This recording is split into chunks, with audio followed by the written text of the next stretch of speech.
സൂറത്തുൽ ഇഖ്ലാസ് അറിയുമോ? അതും അറിയില്ല. ഞാൻ പറഞ്ഞു ഫാത്തിഹ സൂറത്ത് അറിയോ? അതറിയാം. നമ്മുടെ സമുദായത്തിന്റെ അവസ്ഥയാണ് ഞാൻ പറയുന്നത്. ബഹുമാനപ്പെട്ട നബി മുഹമ്മദ് മുസ്തഫ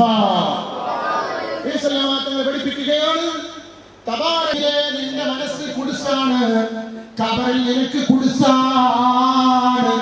ഒരു വാഹനം ഒറ്റയ്ക്ക് കാറിൽ യാത്ര ചെയ്യുകയാണ്. അപ്പോഴാണ് പള്ളിയുടെ മുമ്പിലായ മനുഷ്യൻ നിൽക്കുന്നു. എങ്ങോട്ടാണ് പോകുന്നത്? കാർ നിർത്തിയിട്ട് ചോദിക്കുകയാണ്, അൽഹംദുലില്ലാഹ്, അതാ പോകുന്നത് കൂത്തുപറമ്പിലേക്കാണ്. ഞാനും കൂത്തുപറമ്പിലേക്കാണ്. കയറ്റുമോനെ, അവനെ നിനക്ക് വല്ലാത്ത കൂലിയുണ്ട്. നബി മുഹമ്മദ് മുസ്തഫ ഗാന്ധമാരെ കേട്ടിട്ടോ? മാനസിക രോഗമുള്ളവരും കേട്ടില്ല. ഓടിക്കൊണ്ടിരിക്കുന്ന വണ്ടിയിൽ ചാടിയാൽ പിന്നെ ഉസ്താദ് വയറ് പറഞ്ഞിട്ടെന്ന് പറഞ്ഞിട്ട് കാര്യമില്ല.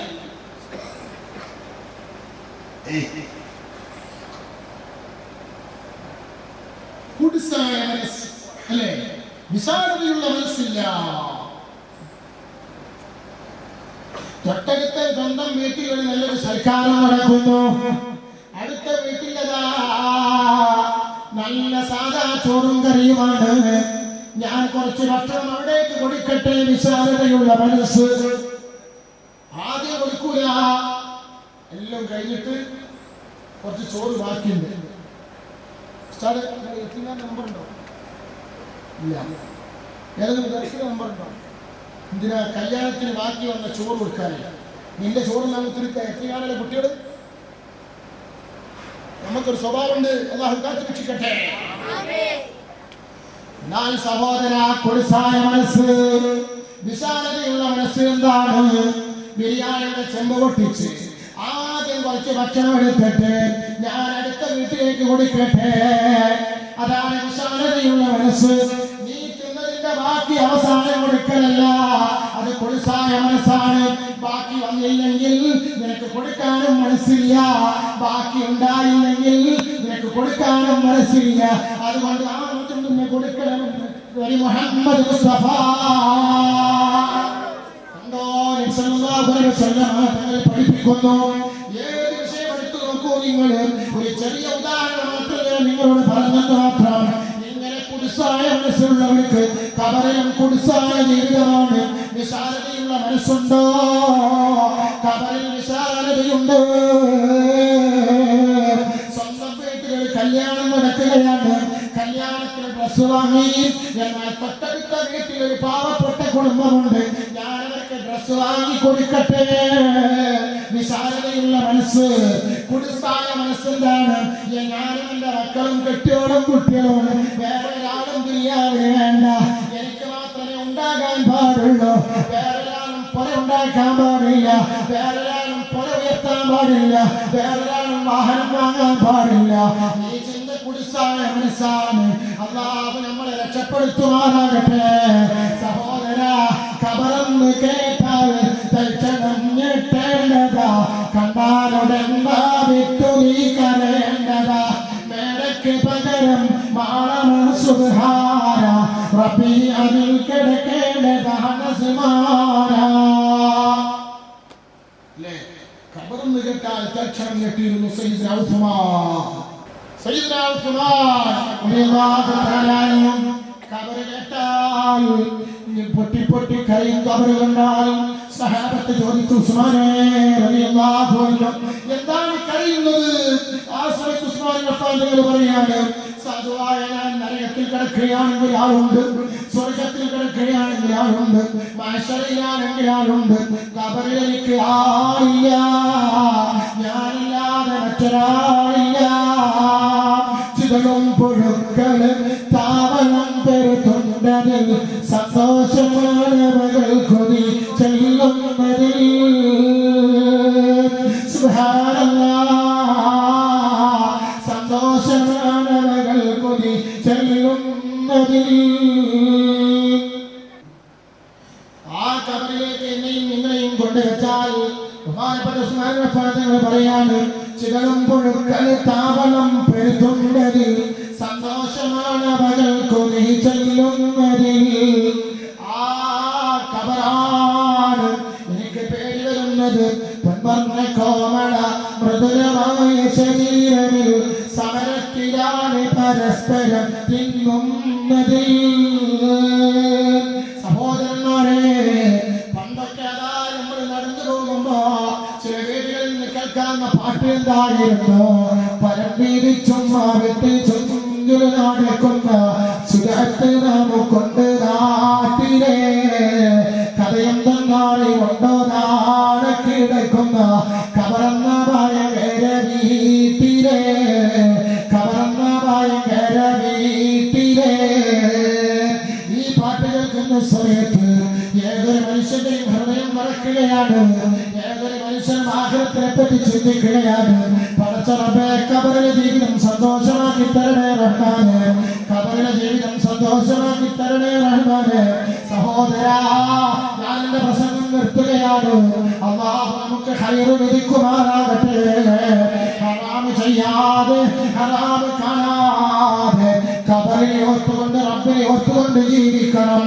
അതാണ് ഒന്നാം മണിയറ ഉള്ളറയാണ്, രണ്ടാം മണിയറ മണിയറയാണ്, മൂന്നാം മണിയറ മണ്ണറയാണ്, നാലാം മണിയറ മഹ്ശറയാണ്, ഒന്നാം മണിയറ ഉള്ളറയാണ്, ഉമ്മാന്റെ ഗർഭപാത്രമാകുന്ന ഉള്ളറയാണ്, രണ്ടാം മണിയറ മണിയറയാണ്. കണ്ണൂർ ജില്ലയിലുള്ളതുപോലെ ലക്ഷങ്ങൾ വിലപിടിപ്പുള്ള അറയുണ്ടല്ലോ. അറയാണ് രണ്ടാം മണിയറ, മൂന്നാം മണിയറ മണ്ണറയാണ്, അതേതാണ് കബറാകുന്ന വീടാണ്, നാലാം മണിയറ മഹ്ശറയാണ്. ഈ നാലിൽ നിന്ന് രക്ഷപ്പെടണം. അല്ലാഹു രക്ഷപ്പെടുത്തി അനുഗ്രഹിക്കുമാറാകട്ടെ.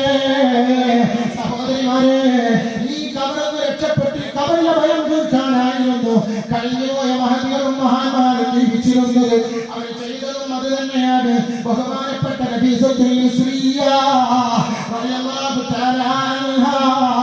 വീട്ടിന്റെ മുന്നിൽ കബറ് കുളിക്കുന്നു.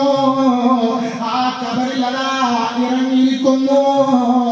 അറ്റലർക്കാരത്തിനാലെ കബറതൈ കുഴിത്ത് ആനതിൽ ഇറങ്ങിന ബാസ് ആടിടം നീതത്തെ. സ്വന്തം കൈ കൊണ്ട് കബറ് കുഴിച്ചിട്ട് ആ കബറിലിറങ്ങിട്ട് നിസ്കരിക്കുന്നു. ആ കബറിലിറങ്ങിട്ട് ഖുർആൻ ഓതുന്നു. നമുക്ക് കബറിന് പ്രശ്നമല്ല, മരണം ഒരു പ്രശ്നമല്ല സഹോദര. അതുകൊണ്ട് നമ്മൾ അല്ലാഹുവിലേക്ക് മടങ്ങണം.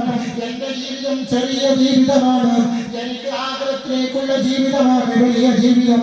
ഈ ദുനിയാവ് നശിച്ചു പോകുന്ന ജീവിതമാണെന്നുള്ള ബോധത്തോടുകൂടെ ആഗ്രഹത്തിനെ പറ്റി ചിന്തിച്ചുകൊണ്ട് നമ്മൾ അല്ലാഹു തആലയിലേക്ക് മടങ്ങണം. അങ്ങനെ മടങ്ങുമ്പോൾ ലോകത്ത് അല്ലാഹു തആല മുന്നറിയിപ്പ് നൽകിയ രണ്ട് പാർപ്പിടങ്ങളുണ്ട്. ഒന്ന് ഏതാണ്? ഒന്ന് നരകമത്രേ, രണ്ടാമത്തത് സ്വർഗമത്രേ. സ്വർഗത്തിലേക്കല്ലേ നമുക്ക് കടക്കാനുള്ളത്.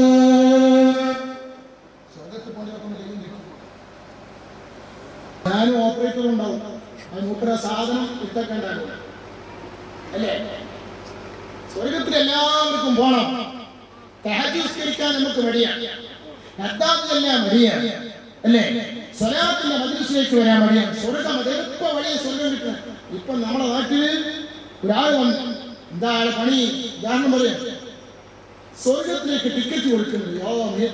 അങ്ങനെ എന്താ തിരക്കുണ്ടാവുക? നിസ്കരിക്കാത്തവരൊക്കെ മുമ്പിലുണ്ടാകും. പെട്ടെന്ന് സ്വർഗത്തിൽ കിടക്കണം അല്ലേ? സ്വർഗത്തിൽ എല്ലാവർക്കും കിടക്കണം. അല്ലാഹു നമ്മൾക്ക് സ്വർഗം തരുമാറാകട്ടെ. അല്ലാഹു നമ്മൾക്ക് റാഹത്ത് നൽകുമാറാകട്ടെ, സന്തോഷം നൽകുമാറാകട്ടെ. സഹോദരിമാര് വയലുണ്ടെന്ന് പറയും, വയലുണ്ടെന്ന് കേൾക്കുമ്പോ ഓടുകയാണ്, ക്ലാസ് ഉണ്ടെന്ന് കേൾക്കുമ്പോ ഓടുകയാണ്. ഉമ്മമാരെ, കല്യാണത്തിന് പോകുമ്പോ വയത് മറന്നു പോകണ്ട. മൈലാനിയുടെ സദസ്സിലെത്തുമ്പോൾ വയത് മറന്നു പോകണ്ട. കേട്ടതൊന്നും മറന്നു പോകണ്ട. നരകവും സ്വർഗവും റബ്ബ് സൃഷ്ടിച്ചു. അല്ലാഹു തആല സൃഷ്ടിച്ചു വെച്ച നരകം സ്വർഗവുമാണ്. ഞാൻ നേരത്തെ പറഞ്ഞില്ലേ സ്വർഗത്തിന്റെ കഥ. ആ സ്വർഗത്തിലേക്കല്ലേ എനിക്കും നിങ്ങൾക്കും പോകേണ്ടത്. സ്വർഗത്തിൽ നല്ലേ തറവാട്ടിൽ നല്ലേ നമ്മൾ ആദ്യ പിതാവാകുന്ന ആദം നബി അലൈഹിസ്സലാം പുറത്തു വന്നത്, നമ്മുടെ ഉമ്മയാകുന്ന ഹവ്വാ ബീവി പുറത്തു വന്നത് സ്വർഗത്തിൽ നിന്നാണ്. ആ സ്വർഗമാകുന്ന തറവാട്ടിലേക്ക് നമുക്ക് പോകണം. ആ തറവാട്ടിൽ എന്തെല്ലാമാണുള്ളത്? വനമാരിക്കും അസ്വഫത്തും വസറാബിയും മബ്തൂത, അണിനിരത്തി വെച്ച തലയണകളും നിവർത്തിയിട്ട പരവതാനികളും. സുബ്ഹാനല്ലാഹ്, ആ സ്വർഗത്തിലുണ്ട് ഫിഹാ സുറുറുൻ മർഫൂഅ, ഉയർത്തപ്പെട്ട കട്ടിലുകൾ ആ സ്വർഗത്തിലുണ്ട്. കഷ്ടപ്പെടണം. ഇതല്ല അല്ലാഹുവിന്റെ ഔലിയാക്കന്മാര്. അവര് പാതിരാ സമയത്ത് എഴുന്നേറ്റ് തഹജ്ജുദ് നിസ്കരിച്ചു, ദുനിയാവിലെ തലാഖ് ചൊല്ലി. അവര് ആഖിറത്തിനെ പറ്റി ചിന്തിച്ചപ്പോ അല്ലാഹ് കൊടുക്കുന്ന പവറാണ്. മോഹിച്ചതെത്തുന്നുണ്ട് പൊൻവിളിക്കണ്ട, ഒലിക്കുന്ന നീരെടുത്തുണ്ട് സ്ക്രൂത്തിരിക്കണ്ട, പറക്കും ശരീരത്തിലുണ്ട് കാറെടുക്കണ്ട, നീ കരുതിയാൽ മതി പാറുമേ പറയണ്ട. വിമാനമൊന്നുമല്ല, ഹെലികോപ്റ്ററൊന്നുമല്ല, നിന്റെ കാറും നിന്റെ ഏത് വിലപിടിപ്പുള്ള ലക്ഷങ്ങൾ വിലപിടിപ്പുള്ള കാറും ഒന്നുമല്ല. പറക്കും ശരീരത്തിലുണ്ട് കാറെടുക്കണ്ട, നീ കരുതിയാൽ മതി പാറുമേ പറയണ്ട. ഇതിനെന്ത് വേണം? ത്യാഗം സഹിക്കണം, വിഷമം സഹിക്കണം. എന്നിട്ട് ഖുർആൻ പറയുന്നു, വയതൂഫു അലൈഹിം വിൽദാനും മുഖല്ലദൂൻ. ആ സ്വർഗീയ ലോകത്ത് കിതുമത്തിനായി നമുക്ക് പരിചരിക്കാനായി അതാ കാണാനഴകുള്ള കുട്ടികളെ അല്ലാഹു തആല ഒരുക്കി വെച്ചിരിക്കുന്നു. കിതുമത്തിനായി കാണാമതിൽ ചില കുട്ടികൾ, കാഴ്ചക്ക് തോന്നും നല്ല കൗതുകമുത്തുകൾ, അസുഖങ്ങളില്ലാതെപ്പോഴും ആരോഗ്യമാ, അസുഖാദിമൊത്തിട്ടെപ്പോഴും ഉല്ലാസമാ. യുവാക്കളെ, ഒരു നല്ല ഡ്രസ്സും ധരിച്ചിട്ട് ഒരു പെണ്ണ് ഫാഷൻ ഡ്രസ്സും ധരിച്ചിട്ടങ്ങ് പോകുമ്പോ പീഡയിൽ നിന്ന് നുണയുന്ന യുവാക്കളെ, ഈ പെണ്ണ് പെണ്ണല്ല. നമുക്ക് കാണാനുള്ള പെണ്ണ് ഹൂറികളാണ്. നമുക്ക് കാണാനുള്ള പെണ്ണ് ആ പെണ്ണാണ്. ആ പെണ്ണിനെയല്ലേ നമുക്ക് വേണ്ടത്. ആ പെണ്ണിന്റെ കയ്യൊന്ന് പിടിക്കണ്ടേ, ആ പെണ്ണിനോടൊത്തൊന്ന് പാർക്കിൽ പോകണ്ടേ, ആ പെണ്ണിനോടൊത്ത് ഉല്ലസിക്കണ്ടേ, ആ പെണ്ണിനോടൊത്തൊന്ന് ചിരിച്ചു കളിക്കണ്ടേ. ഇണങ്ങാനിണ പോരും നിസാനൻ വെളുത്തവർ അരക്കെട്ടമറും നല്ല സുറുവുള്ള നിസ്വത്തി, അരക്കെട്ട് രീതിയുള്ള കാണാനഴകുള്ള മന്തുള്ള മാതകത്തം തുളമ്പുന്ന ഹൈറും നിഫാസും മൻസസും, തലവേദനയും തലകറക്കവും പണിയുമില്ലാത്ത പെണ്ണ്. സുബ്ഹാനല്ലാഹ്, ആ പെണ്ണിനെ വേണോ? അതാണ് മഹാന്മാര് ജീവിതം മാറ്റിവെച്ചത്. ഈ ദുനിയാവിലെ പെണ്ണ് പെണ്ണല്ല, ഇത് ദുനിയാവിന്റെ സുഖത്തിന് വേണ്ടിയാണ്. ആഖിറത്തിന്റെ പെണ്ണാണ് യഥാർത്ഥ പെണ്ണ്. അത് സ്വർഗത്തിലുള്ള പെണ്ണാണ്. അതല്ലേ ഖുർആൻ പറയുന്നത്, വലഹും ഫീഹാ അസ്വാജുൻ മുതക്കറാ. അപ്സരസ്സുകളായ തരുണിമണികൾ ആ സ്വർഗത്തിൽ അല്ലാഹു തആല ഒരുക്കി വെച്ചിട്ടുണ്ട്. ആ സ്വർഗത്തിലേക്ക് നമുക്ക് പോകണ്ടേ സഹോദരിമാരെ? നിങ്ങൾ മനസ്സിലാക്കണം, അല്ലാഹു നമുക്കൊക്കെയും ഭാഗ്യം നൽകുമാറാകട്ടെ. എപ്പോഴും ഇരിക്കൊണ്ട് താരാട്ട് പാടാൻ തോണികൾ പലരുണ്ട്, കൈമുട്ട് വഞ്ചില ദാസികൾ വരവുണ്ട്, കടകണ്ണ് കൊണ്ടൊരു നോട്ടവും ചിരിപ്പൂണ്ട്. താരാട്ട് പാടി തൊട്ടിലിട്ട് ആട്ടി ഉറക്കാൻ അതാ പെൺകുട്ടികൾ വരുന്നു. ജിബ്രീൽ അലൈഹിസ്സലാത്തു വസ്സലാം പറഞ്ഞില്ലേ, ഞാൻ അവർക്കുള്ള മുമ്പല്ലിന്റെ രംഗം കണ്ടിട്ട് അതാ അമ്പരന്ന് പോയി. ആരുടെ പല്ലിന്റെ രംഗലാണ്? സ്വർഗത്തിലുള്ള ഹൂറിങ്ങളുടെ മുമ്പ് ആ പല്ലിന്റെ രംഗൽ കണ്ടിട്ട് സുബ്ഹാനല്ലാഹ്. എന്താ എന്തെല്ലാം പാട്ടുകാരികളാണ്. രഹനെ പോലെയുള്ള, കണ്ണൂർ ശീലത്തിനെ പോലെയുള്ള പാട്ടുകാരുടെ പാട്ടും മൊബൈലിൽ കയറ്റിയിട്ട് ആനന്ദം തുടിക്കുന്ന, ആനന്ദം കാണുന്ന യുവാക്കളെ, ആനന്ദം കാണുന്ന യുവതികളെ, ആ പാട്ടുകളൊന്നും പാട്ടല്ല. അതാ മഹാന്മാര് പഠിപ്പിച്ചു സ്തുതിക്കുന്നു. സ്തുതിപ്പിക്കുവാൻ പല പാട്ടുകൾ അവർക്കുണ്ട്. സുബ്ഹാനല്ലാഹ്. രസിപ്പിക്കുവാൻ ഇരുമാറുകൾ നിറയുണ്ട്. ചാലും ചെരിഞ്ഞും ചുറ്റിലും നടപ്പുണ്ട്. മിസ്കിന്റെ കുന്നിൽ കൂട്ടമായി കളിയുണ്ട്. ഈ പെണ്ണിനെ വേണോ? ആഖിറത്തിലേക്ക് ചിന്ത വേണം. ഒരന്യ പെണ്ണിനെ നോക്കാൻ പാടില്ല. ഒരന്യ പെണ്ണിന്റെ മുഖത്തേക്ക് നോക്കാൻ പാടില്ല. അന്യ പെണ്ണുമായി ബന്ധപ്പെടാൻ പാടില്ല. അന്യ പെണ്ണുമായി സുഖിക്കാൻ പാടില്ല. അന്യ പുരുഷനുമായി നോക്കാൻ പാടില്ല. സഹോദരിമാരെ, അപ്പൊ സഹോദരിമാർക്കൊരു സംശയം, ഇത് പെണ്ണുങ്ങൾ, ആണുങ്ങൾക്ക് പെണ്ണുങ്ങളുണ്ടല്ലോ, പെണ്ണുങ്ങൾക്ക് ആണുങ്ങളില്ലേ? ഉണ്ട് ഉണ്ട് യുവതികളെ, നിങ്ങളതാ വിഷമിക്കണ്ട. അന്യാളിന്റെ മുഖത്തേക്ക് നോക്കാത്ത പെണ്ണ്, അന്യാളിനെ കൊതിക്കാത്ത പെണ്ണ്, അന്യാളുമായി ബന്ധപ്പെടാത്ത പെണ്ണ്, ഭർത്താവ് ഗൾഫിലാണ്, സുബ്ഹാനല്ലാഹ്, ചോരനിലായി അധ്വാനിക്കുകയാണ്. ആ ഭർത്താവിനെ മറന്നുകൊണ്ടിട്ട് അന്യ പുരുഷനോട് ചെങ്ങാത്തം കൂടുന്ന പെണ്ണുങ്ങൾ റബ്ബ് കാത്തു രക്ഷിക്കുമാറാകട്ടെ. ഒന്നും ഞാനിപ്പോൾ ഇവിടെ വിശദീകരിക്കുന്നില്ല. എത്രയെത്ര സംഭവങ്ങൾ പറയാറുണ്ട്. ഇൻഷാ അല്ലാഹ് ചാടിപ്പോകുന്ന പെൺകുട്ടികളോട് എന്ന് പറയുന്ന ഒരു വിഷയം പ്രസംഗിച്ച കേസറ്റ് നിങ്ങൾക്ക് ലഭിക്കുന്നതൊക്കെ വാങ്ങണം. പെൺകുട്ടികൾ ചാടിപ്പോകുന്നത് എന്തുകൊണ്ട്? മതത്തിനെ കുറ്റം പറഞ്ഞിട്ട് കാര്യമില്ല, പെൺകുട്ടിയെ കുറ്റം പറഞ്ഞിട്ട് കാര്യമില്ല. രക്ഷിതാക്കളാണ് ഉത്തരവാദി. സവിസ്തരം ഞാൻ പ്രതിപാദിച്ചിട്ടുണ്ട്. അല്ലാഹു നമ്മളെല്ലാവരും അനുഗ്രഹിക്കുമാറാകട്ടെ. വയലിന്റെ കുറവാണോ ഇവിടെ? ഏതെല്ലാം വയലുകളാണ്, ഏതെല്ലാം ക്ലാസുകളാണ്. പക്ഷേ ഏറ്റവും കൂടുതൽ തോന്നിവാസത്തിന്റെ പിന്നിലാരാണ്? മുസ്ലിം സമുദായത്തിന്റെ മക്കളാണ്. അല്ലാഹു നമ്മളെ കാത്തുരക്ഷിക്കുമാറാകട്ടെ. അതുകൊണ്ട് സ്വർഗത്തിലേക്ക് കടക്കണം. അല്ലാഹു തആലയുടെ അരികത്ത് നല്ല മുഅ്മിനായി ചെല്ലണം. അല്ലാഹു നമ്മളെല്ലാവരും അനുഗ്രഹിക്കുമാറാകട്ടെ. അതിനാണ് മഹാന്മാർ. ആ മഹാന്മാരുടെ ജീവിതം അതാണ്. വിളമ്പണ്ട നീ അതിൽ പാചകം ചെയ്യണ്ട, കുഞ്ഞെന്ന സുച്ചതിനൊക്കെയും അത് കൊണ്ട, കാലം പഴക്കം കൊണ്ട് നീ വരക്കണ്ട. നരച്ച മുടി പറക്കാനും പാടില്ല. മൈലാഞ്ചിട്ടോളൂ, മൈലാഞ്ചിട്ടോളൂ. ആണുങ്ങൾ മൈലാഞ്ചിടാൻ പാടില്ല. എവിടെ? കയ്യിന്റെ മുകളിൽ ഭംഗിക്ക് വേണ്ടി.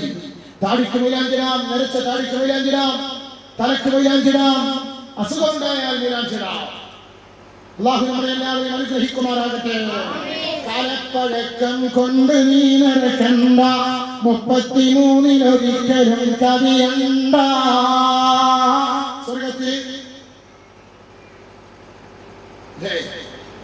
അല്ലാഹു നമ്മളെ എല്ലാവരെയും അനുഗ്രഹിക്കുമാറാകട്ടെ. നിങ്ങൾക്കറിയുമോ സഹോദരന്മാരെ, എല്ലാവരും ഒന്ന് എഴുന്നേറ്റ് നിൽക്കണം. എന്റെ പ്രിയപ്പെട്ട ഗുരു ശൈഖുനാ സി.എം. അലിവാഹി മഹാന്റെ ദറജ ഉയർത്താൻ വേണ്ടി നിങ്ങളൊക്കെ ദുആ ചെയ്യണമെന്ന് ഈ സദസ്സിൽ വെച്ച് നിങ്ങളോട് വസിയത്ത് ചെയ്യുകയാണ്. അവിടുത്തെ കറാമത്ത് കൊണ്ട് അല്ലാഹു നമ്മളെ രക്ഷപ്പെടുത്തുമാറാകട്ടെ. അറിഞ്ഞവർക്ക് അറിയാൻ കഴിഞ്ഞിട്ടുള്ളൂ, അറിയാത്തവർക്ക് മഹാനെ അറിയാൻ കഴിഞ്ഞിട്ടില്ല. ഇന്ന് ലോകത്ത് മുഴുവനും മഹാന്റെ കറാമത്ത് നിറഞ്ഞു നിൽക്കുകയാണ്. ആ മഹാൻ സുജൂദ് ചെയ്ത സ്ഥലങ്ങളിലൊക്കെ പള്ളികളും മദ്രസകളും സ്ഥാപനങ്ങളുമാണ്. പടച്ച റബ്ബേ, ആ മഹാൻ കിടക്കുന്ന പുണ്യസ്ഥലം റബ്ബേ, മഹാന്റെ ബറക്കത്ത് കൊണ്ട് ഞങ്ങളെ ഇരു വീട്ടിലും അനുഗ്രഹിക്കണേ റഹ്മാനേ. അവിടുത്തെ ഉമ്മാന്റെ ബറക്കത്ത് കൊണ്ട് അനുഗ്രഹിക്കണേ റഹ്മാനേ. അവിടുത്തെ പിതാവിന്റെ ബറക്കത്ത് കൊണ്ട് അനുഗ്രഹിക്കണേ റഹ്മാനേ. റബ്ബേ, അവിടുന്ന് ഞങ്ങൾക്ക് കുരുത്തമാണ്, അവിടുന്ന് ഞങ്ങൾക്ക് പൊരുത്തമാണ്. അവിടുത്തെ ദറജ ഉയർത്തണേ അല്ലാഹ്.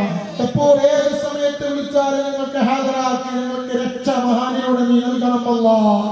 ആമീൻ യാ റബ്ബൽ ആലമീൻ.